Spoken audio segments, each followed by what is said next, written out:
by Sharon Creech, Chapter 7.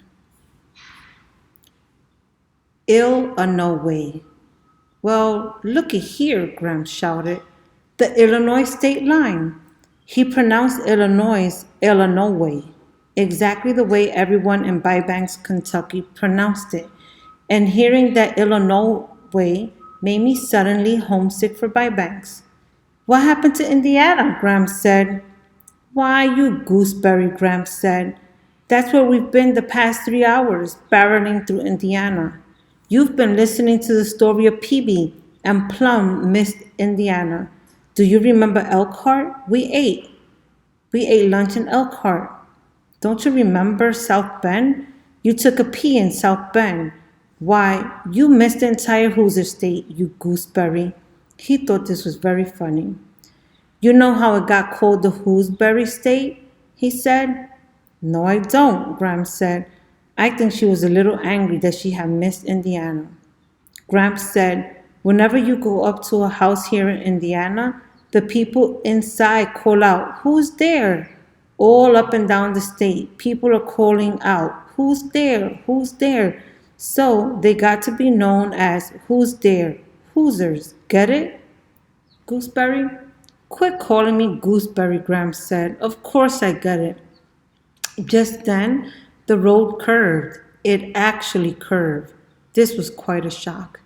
And there, off to the right, was a huge jing-bang mass of water. It was as blue as the bluebells that grow behind the barn and Bybanks. And the water just went on and on. It was all you could see. It looked like a huge, shining pasture of water. Are we at the ocean? Graham said. We're not supposed to be passing the ocean, are we? You gooseberry, Graham said. That's Lake Michigan. Then he kissed his finger and put his finger on Graham's cheek. I sure would like to put my feet in that water, Graham said. Graham swerved across 2 lanes of traffic and onto the exit ramp, and faster than you could milk a cow, we were standing barefoot in the cool water of Lake Michigan. The waves splashed up on our clothes, and the seagulls flew in circles overhead, calling in one great chorus, as if they were glad to see us. Huzza, huzza, Graham said, as she wriggled her heels into the sand. Huzza, huzza. Later, we drove just a little further down the road and stopped for the night on the outskirts of Chicago. I looked around at what I could see of Illinois from the Howard Johnson's motel, and it might as well have been 7,000 miles from the lake. It all looked precisely like northern Ohio to me, with its flat land and long, straight cement roads. And I thought, what a very long journey this was going to be. With the dark came the whispers, rush, hurry, rush. That night, I lay there trying to imagine Lewistown, Idaho, but my mind would not go forward to a place I had never been. Instead, I kept drifting back to Bybanks. When my mother left for Lewiston, Idaho, that April, my first thoughts were, how could she do that? How could she leave me when I am part of her? How could she function without part of her? As the days went on, many things were harder and sadder, but some things were strangely easier. When my mother had been there, I was like a mirror. If she was happy, I was happy. If she was sad, I was sad. For the first few days after she left, I felt numb, non-feeling. I didn't know how to feel. I would find myself looking around for her to see what I might want to feel. One day, about 2 weeks after she had left, I was standing against the fence watching a newborn calf wobble on its thin legs. It tripped and wobbled and swung its big head in my direction and gave me a sweet, loving look. Oh, I thought, I am happy at this moment in time.